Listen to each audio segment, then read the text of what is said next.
let's see here. Everybody has this popped up on their screen. So Ryguy, and again, link in the description below for everything. Should be there. And Ryguy, we've read through Ryguy's short stories before, but tonight we are going to read Hero. And if you guys don't mind, I think I can read through all this. I think, well, actually, wait a second. I'm scrolling down like, wait a second, this is the law. No, I'll do it. Okay. I'll do it.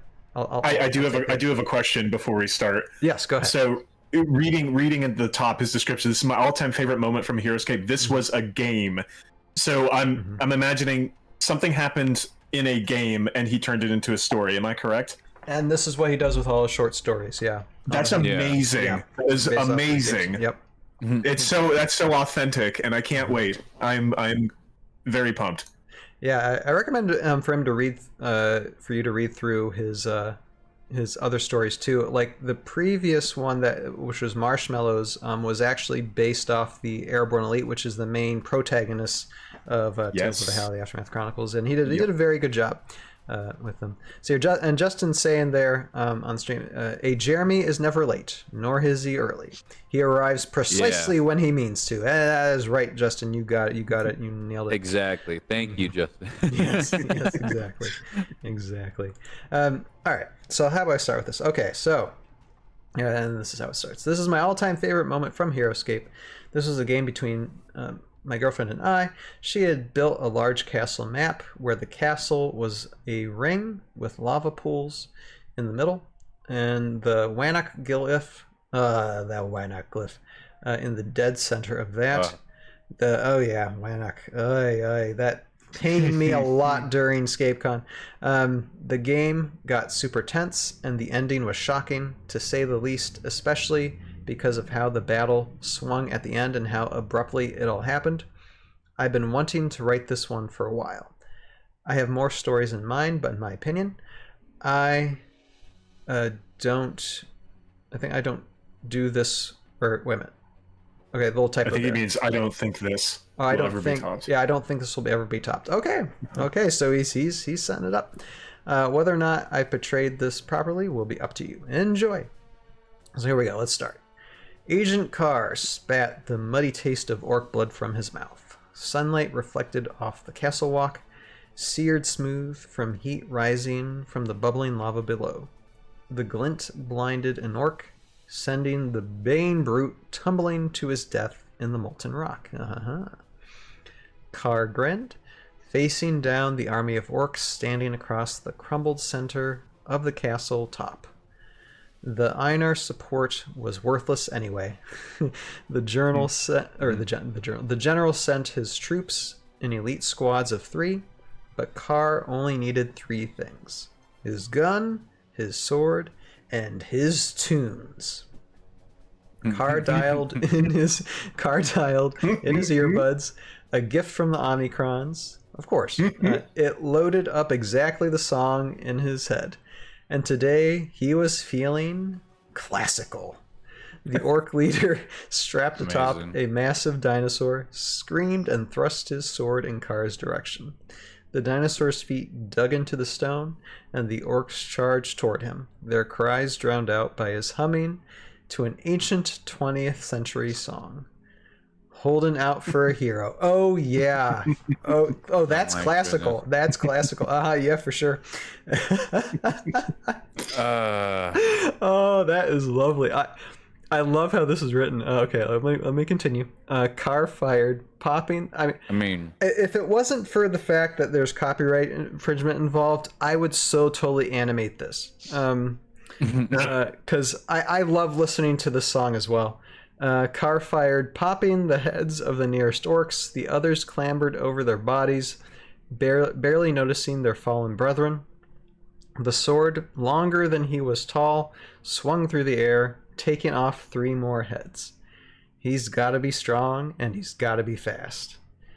Carr whirled through the blade gruts, leaping off the old castle battlements and throwing their own small blades back at the gruts. As they overwhelmed him, he smacked his gun against the sword and spun, firing and slicing in the same movement. And he's got to be fresh from the fight. Carr smirked, blood pouring from his wounds, electrified from the adrenaline. The orc leader bore down on him, the thunderous steps from the dinosaur shaking the foundation of the castle. Carr used the piles of bodies as stepping stones, bounding up toward it. The monster snapped at him, but he flipped above the gaping maw, landing on its scaly skull. He drove the sword straight through its brain, and the death throes threw both riders from its body. I need a hero. The music faded. The orc leader stared him down, holding out the spear. Confidence filled the creature's face. It had survived countless battles, killed enemies and allies alike. This was an elite orc officer, and its prowess in hand-to-hand combat was unmatched. The orc snapped the spear upright and shifted his feet into a fighting stance. Carr pulled the trigger.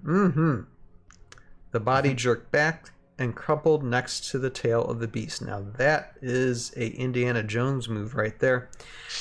I'm a hero, Carr hummed to himself. Down below, the lone Solberg marched toward its prize, a glowing skull set dead center in the lava-strewn paths of the castle. This was the key, an artifact that would change the course of the war. The vestige had already destroyed the Zedian's companion, but it had no protocols to register the loss. The servos whirled as it stalked toward it, the heat radiating off the heavy armor. At last, its primary objective would be achieved. The movement caught Carr's eye. He held up a hand to block the sun as he teetered on the edge of the castle battlements. He recognized the insignia on the shoulder plate, Utgar. The Solberg's oculi rotated toward the shape just outside the castle. One of Einar's, a samurai, engaged in combat with two orcs, the only other survivor of the battle, and the target of the relic's power. Already, as the Solberg reached for the glowing skull, thin tendrils of light connected it to the samurai. Carr eyed the 60-foot drop. Oh boy. In his head, the song sprung to life. He pulled sunglasses from his pocket and slid them over his nose.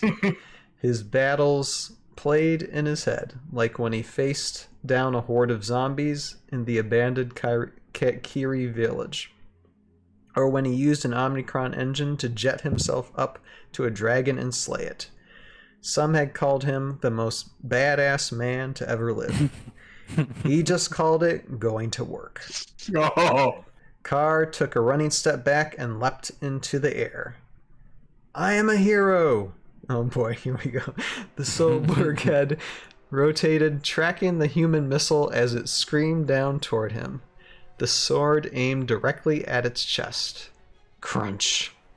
Amazing. The Solberg observed the splatter of bones and organs at its feet. Uh-oh.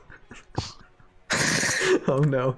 Motion tracking software scanned the smear of blood, looking for any typo there, right guy. Looking for any signs of life.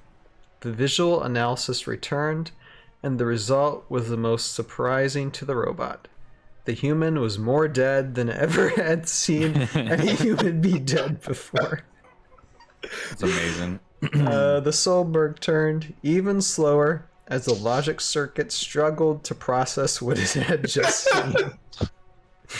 The samurai sprinted toward the Solberg, the dead Gretz strewn behind him. The barrel touched the skull as the samurai lunged for it. The artifact glowed, filling the cavern with impossible light.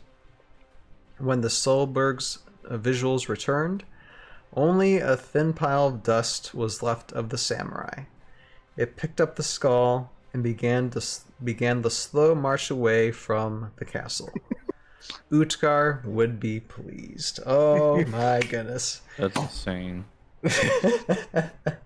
So I'm assuming that from the context, Carr had to do an extreme jump Yeah, Which didn't make that die roll. Yeah. That's insane. I don't even think I've never actually. I don't think I've ever played a map where that rule has ever played into effect. Like, not that I mean, that would be awesome, but I don't know. I've never really hung out with a bunch of people who would let me build something that big in their house. So, yeah, I've never ever needed the rules for extreme fall damage. But that's insane because that's probably the worst way of making. Yeah. I love the writing too. Just the build up, the song, and then just the Zenia just looks at this blood and guts that landed in front of him. It's so well written. I can visually just see it. I mean, hello, visual storyteller here. I mean, I could pretty much make that scene, and I mean, the blood would of course be just the wound tokens scattered everywhere, on the Zedian guard. I have to like figure out a way to do something like that in the future. And the Zedian guard just like, and just keeps on going. Yeah. Oh dear. That's crazy. Well, I guess that's one way to die. Yeah. Oh dear, no, that was. I just imagine the music cutting out the moment he lands, and then the Zeddy just stares. Yeah, that was good. That's amazing. That was good. Yeah.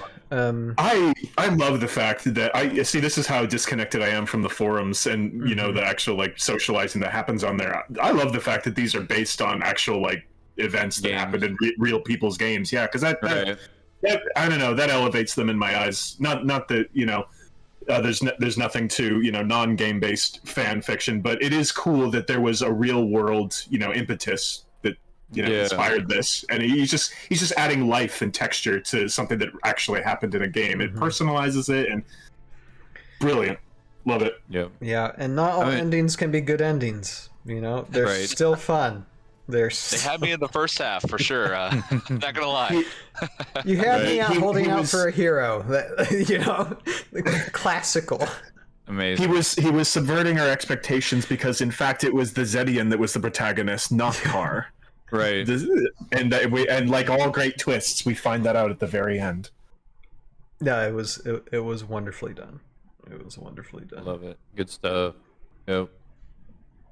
No, it definitely captures the spirit of Heroscape. Those random nonsense that ever happens in this game. It's like you could just have the best idea, and you're like, all right, let's do this, and it won't happen. Like you think you got this good idea, and you plan it all out in your head, and it looks great. Like how Carr's having this moment in his mind. He's like, I'm playing this victory out in my head before it happens. And then when you roll the dice, guess what? Everything you thought that was going to happen doesn't happen at all. In fact, you get the exact opposite result most times in this game. Well, and this happened to me at EscapeCon, in the game EscapeCon 2. I was winning. I was killing it. And it was actually the glyph of Wannock that just Wannock did it. Is rough. It did it. Like I was there. If it wasn't for that glyph, I hate that glyph. Yeah, no, I totally get that. I feel your pain, ryguy. I feel your pain, but that as somebody who's succeeded on me Bergsaw's paralyzing stare, only to whiff the attack afterwards, I got it too. Yeah, I understand. How did I roll higher than a 16 and then get nothing on my attack? What? Hello? It's free damage. I like the little details in the story, just how he puts his sunglasses on, and just has his. He's kind of the Star-Lord-esque, put the tunes on. Let's go. Yep. Oh, definitely, yeah. Guardians of the Galaxy. Yep. Yeah, he did a few nods to things there. I think ryguy, I think you're right. I can't wait for more stuff that you have in the future, but so far, I think that was the best written so far of the series, and it's going to be hard to be topped with that, because that was very well hooked. Anything else we want to say before we end for this segment of reading Hero? Now we know why the title of Hero is. My goodness, it's like that's fun. Yeah. and calling that song ancient because, of course, car is from the future. Yeah. Classical. Oh yeah, no, he said classical. Oh my gosh. Just the way he wrote that down too is just like, pause. And I'll read it again here. I'll read it again here. This is how it's like, okay. And today he was feeling classical. Yeah. It's like this is something from 150 years ago. Yeah. Right. Your cadence in reading that line also helped. The delivery was very good. That was very good. I've had practice. Yeah. Carr does seem like the kind of guy who would visit cyberpunk, record stores for sure. He's like, oh, you can't beat the old stuff, and everyone's like, what? Like, right. That's funny.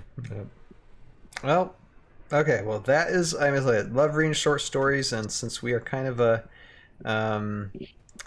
we're kind of like a stat lore, kind of podcast. This is what we love to do, and we'll definitely do more in the future. Ryguy, always love reading your stuff. Look forward to what you'll be able to write as well in the future. Check out his page there on heroscapers.com. Again, link in the description below. And I know he does other short stories from different things, so support him, help him if you can. But yeah, that has been this segment of reading some lore, reading Hero from Ryguy on heroscapers.com.